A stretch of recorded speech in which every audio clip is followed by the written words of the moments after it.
Friends, आज हम लोग देखने वाले इस वीडियो में फ्रांस की राज्य क्रांति जो कि 9th क्लास के एनसीईआरटी में दिया गया है। ठीक है, क्योंकि हर एग्जाम के लिए खासकर बीपीएससी टीचर का जो एग्जाम देने वाले हैं टीआरई 4.0 उन लोग के लिए बहुत ही यूजफुल साबित होने वाला है। तो आइए हम लोग बिना देरी किए इसको शुरू करते हैं।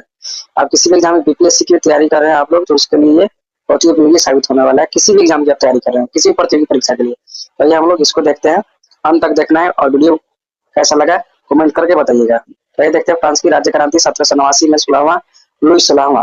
लुई किसको कहते हैं? वहाँ के जो शासक होते हैं, राजा होते हैं, उनको लुई के नाम से हम लोग जानते हैं। लुई के नाम होते हैं लुई 1, लुई 3, लुई 14 भी फेमस है। लुई 14 क्या कहता था? आई एम द स्टेट, मैं ही राजू कहता था। तो ये फ्रांस का जो अंतिम राजा हुआ वो लुई 16 हुआ। ठीक है, तो इसको याद रखना है। तो देखते हैं फ्रांस की राज्य क्रांति 1789 में लुई 16 यानी लुई 16वां के शासन काल में हुआ था। इस समय फ्रांस में सामंती शासन व्यवस्था थी। 14 जुलाई 1789 क्रांतिकारी ने बास्तिल कारागिरी के फाटक को तोड़कर बंदियों को मुक्त कर दिया। ठीक है, उसमें कितने बंदी थे? तो टोटल तो 7 आदमी थे। ठीक है, 7 बंदी थे, तो उनको वो लोग छुड़ा लिए। तब से 14 जुलाई को फ्रांस के राष्ट्रीय दिवस के रूप में फ्रांस का राष्ट्रीय दिवस कब मनाया था? तो 14 जुलाई को फ्रांस के राष्ट्रीय दिवस के रूप में मनाया था। समानता, स्वतंत्रता और बंधुत्व का नारा ये फ्रांस की राज्य क्रांति के देन है। हम लोग या कोई भी कंट्री जो भी अडॉप्टेड की है, समानता, स्वतंत्रता और बंधुत्व का नारा जो दिया गया था वो फ्रांस की राज्य क्रांति के समय दिया गया था। ठीक है, तो इसको याद रखना है। मैं ही राज्य हूँ, बोले थे ना, मैं ही राज्य, आई एम द स्टेट, और मेरे शब्द ही कानून है। ये कथन किसका है? तो लुई 14वां का कथन है। इसको याद रखना है, बार बार एग्जाम में पूछते कंफ्यूज करता है। ठीक है, कि राजा की न्यायिकता एवं सुरक्षाचारिता पर अंकुश लगाने के लिए फ्रांस में पार्लियामान नामक संस्था थी। कौन सी थी? तो फ्रांस में पार्लियामान नामक संस्था थी जिसकी संख्या 17 थी, जिसका गठन न्यायालय के रूप में किया गया।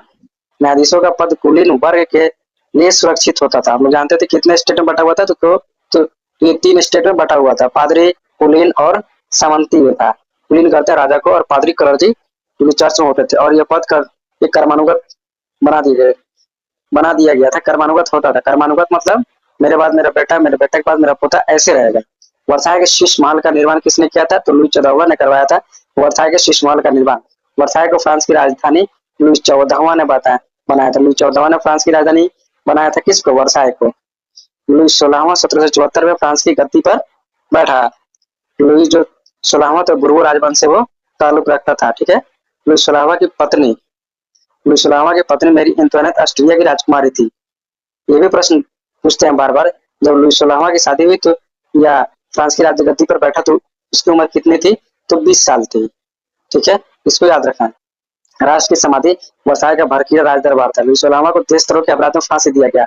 लुई 16वां को देशद्रोह के अपराध में लुई 16वां को और उसकी पत्नी दोनों को फांसी दिया गया। देशद्रोह के आरोप में उन दोनों को फांसी दे दिया गया। अब देखते हैं हम लोग टाइल। टाइल एक प्रकार का भूमिकर्ता। ठीक है, और टीथे एक प्रकार का धार्मिक कर्ता जिस चर्च को देना पड़ता था। ठीक है, टाइल दोनों में डिफरेंस थोड़ा समझते हैं। टाइल, ठीक है, टाइल मतलब लुई 16वां से क्या होगा? लुई 16वां जो सीधा राजा को दिया जाता था, और टाइल क्या प्रकार? तो एक प्रकार का धार्मिक कर था। तो इन दोनों में डिफरेंसेस हम बता दिए हैं। ठीक है, फ्रांसीसी क्रांति में वोल्टेयर, मोंटेस्क्यू, रूसो ने सर्वाधिक योगदान दिया। किसने? मोंटेस्क्यू, रूसो ने किया और वोल्टेयर ने महत्वपूर्ण योगदान दिया था। वोल्टेयर चर्च का विरोधी था। वोल्टेयर क्या था?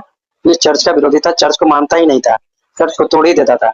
रूसो फ्रांस में प्रजातांत्रिक शासन पद्धति का समर्थन करता था। सोचो की अपेक्षा एक सिंह के शासन का उत्तम वोल्टेयर ने कहा था। ठीक है, 100 चूहों की अपेक्षा एक सिंह का शासन उत्तम है। किसने कहा था? तो वोल्टेयर ने कहा था ये बात। ठीक है, सोशल कॉन्ट्रैक्ट रूसो एवं लेटर्स ऑन इंग्लिश की वोल्टेयर की रचना है। सोशल कॉन्ट्रैक्ट किसका है? तो रूसो का। लेटर्स ऑन इंग्लिश की रचना किसका है? तो वोल्टेयर का है। कानून की आत्मा थी स्पिरिट ऑफ लॉस की रचना मोंटेस्क्यू ने की थी। एवं सरकार के 3 अंगों कार्यपालिका, विधायिका और न्यायपालिका को अलग रखने विषय को बताकर शक्ति वृत्तिकरण का सिद्धांत दिया था।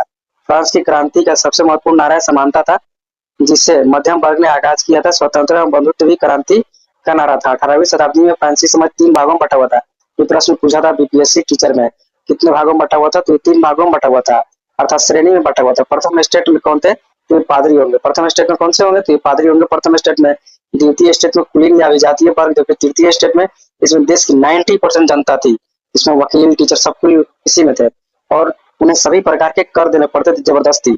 इस वर्ग में व्यापारी, डॉक्टर, वकील, जज, अध्यापक, शिक्षक लेखक, किसान और मजदूर सभी शामिल थे, मतलब देश के 90% लोग इसमें शामिल थे। तीसरे स्टेट में, सबसे लास्ट का स्टेट में, ठीक है। फ्रांस की राज्य क्रांति के समय फ्रांस की मुद्रा लिवरे थी, जो बाद में बंद कर दिया गया था। तो प्रश्न पूछता है, फ्रांस के राज्य क्रांति के समय फ्रांस की मुद्रा क्या थी? तो ये लिवरे थी, इसको याद रखना। स्टेट जनरल के अधिवेशन की शुरुआत 5 मई 1789 को हुई। स्टेट जनरल के अधिवेशन की शुरुआत कब हुई? तो 5 मई 1789 में हुई। नाप तौल दशमलव प्रणाली की किसका देना है? तो ये नाप तौल के दशमलव प्रणाली का देन किसका है? तो फ्रांस का देना है, नाप तौल और दशमलव प्रणाली का सिद्धांत। सांस्कृतिक राष्ट्रीयता का जनक हार्डर को माना जाता है। सांस्कृतिक राष्ट्रीयता के जनक किसको माना जाता है? तो हार्डर को माना जाता है, याद रखना है। नेक्स्ट देखते हैं हम लोग नेपोलियन का जन्म। नेपोलियन के बारे में थोड़ा देख लेते हैं। नेपोलियन का जन्म 15 अगस्त 1769 को कार्सिका द्वीप की राजधानी अजासियो में हुआ था, ठीक है। नेपोलियन के पिता का नाम कार्लो बोनापार्ट था। नेपोलियन पिता का नाम क्या था? तो कार्लो बोनापार्ट था। नेपोलियन ने ब्रिटेन के सैनिक अकादमी से शिक्षा प्राप्त किया था। सैनिक अकेडमी से इन्होंने शिक्षा प्राप्त किया था, एजुकेशन प्राप्त किया था। 1796 में नेपोलियन ने इटली में ऑस्ट्रेलिया के प्रमुख को समाप्त कर दिया। फ्रांस में डायरेक्टरी शासन का अंत 1799 फ्रांस में डायरेक्टरी शासन का अंत कब हुआ? 1799। मतलब नेपोलियन 1799 में प्रथम काउंसिल बना और 1802 में जीवन भर के लिए काउंसिल बना। कौन? नेपोलियन। 1804 में नेपोलियन फ्रांस का सम्राट बना। फ्रांस का सम्राट कब बना? नेपोलियन 1804 में बना था। आधुनिक फ्रांस का निर्माता नेपोलियन को माना जाता है। नेपोलियन की पत्नी जीजे फाइन को तलाक देकर ऑस्ट्रेलिया की राजकुमारी मोरिया लुइसा से शादी किया था, ठीक है। नेक्स्ट देखते हैं हम लोग। नेपोलियन ने सर्वप्रथम इंग्लैंड के बनियों का देश कहा था। नेपोलियन ने इंग्लैंड को बनियों का देश कहा था। किसने? नेपोलियन ने कहा था इंग्लैंड को बनियों का देश कहा था। ट्राफालगर का युद्ध 21 अक्टूबर 1805 को इंग्लैंड और नेपोलियन के बीच में हुआ था। ट्राफालगर का युद्ध हुआ था 21 अक्टूबर 1805 को इंग्लैंड और नेपोलियन के बीच में हुआ था, ठीक है। नेपोलियन ने बैंक ऑफ फ्रांस की स्थापना 1800 में की। नेपोलियन ने बैंक ऑफ फ्रांस की स्थापना 1800 में किया था। नेपोलियन ने कानून का संग्रह तैयार करवाया, जिसे नेपोलियन कोड कहा जाता है। नेपोलियन कोड कहा जाता है, ठीक है, इसको याद रखना है। नेपोलियन को नील नदी के युद्ध में अंग्रेजों ने अंग्रेजी जहाज बेड़ो के नायक नेल्सन के हाथों बुरी तरह पराजित होना पड़ा। यूरोप के राष्ट्रों ने मिलकर 1813 में नेपोलियन को लिपिजिक नामक स्थान पर हरा दिया। उसे बंदी बनाकर एल्वा के टापू पर भेज दिया, परंतु वह एल्वा से भाग निकला और पुनः फ्रांस का सम्राट बन गया, ठीक है। अंततः मित्र राष्ट्रों की सेना ने क्या हुआ? मित्र राष्ट्र की सेना ने नेपोलियन को 18 जून 1815 को वाटरलू के युद्ध में, ये प्रश्न पूछता है, वाटरलू का युद्ध किस किस के बीच में हुआ था? तो नेपोलियन और अंग्रेजों के बीच में हुआ था, ठीक है। मित्र राष्ट्र के बीच में तो 18 जून 1815 को वाटरलू के युद्ध में पराजित किया और उसे बंदी बनाकर सेंट हेलेना द्वीप पर भेज दिया, जहां 1821 में उसकी मृत्यु हो गई। नेपोलियन को लिटिल कारपोलर के नाम से जाना जाता है। नेपोलियन को लिटिल कारपोलर के नाम से जानते हैं। नेपोलियन के पतन का कारण उसका रूस पर आक्रमण था। नेपोलियन पतन का कारण क्या था? तो उसका रूस पर आक्रमण करना था। इंग्लैंड के वाणिज्य एवं व्यापार का बहिष्कार करने के लिए नेपोलियन ने वहां द्वीपीय व्यवस्था का सूत्रपात किया था। वियना कांग्रेस समझौता के तहत यूरोप के राष्ट्रों ने 1815 में फ्रांस के प्रभुत्व को समाप्त किया, ठीक है। नेक्स्ट देखते हैं हम लोग। हाँ, तो ये वीडियो आप लोग कैसा लगा कमेंट करके बताइए, ठीक है। आप लोग कोई भी एग्जाम आने वाला हो, भविष्य की हम अच्छी कामना करते हैं कि आप लोग अच्छी जगह पे पहुंचिए। Best of luck. वीडियो पसंद है लाइक कमेंट और शेयर कीजिए और सब्सक्राइब कीजिए, साथ ही बेल आइकन भी दबा दीजिएगा, ठीक है। फिर हम लोग मिलेंगे नेक्स्ट वीडियो में, तब तक के लिए इतना ही। जय हिंद।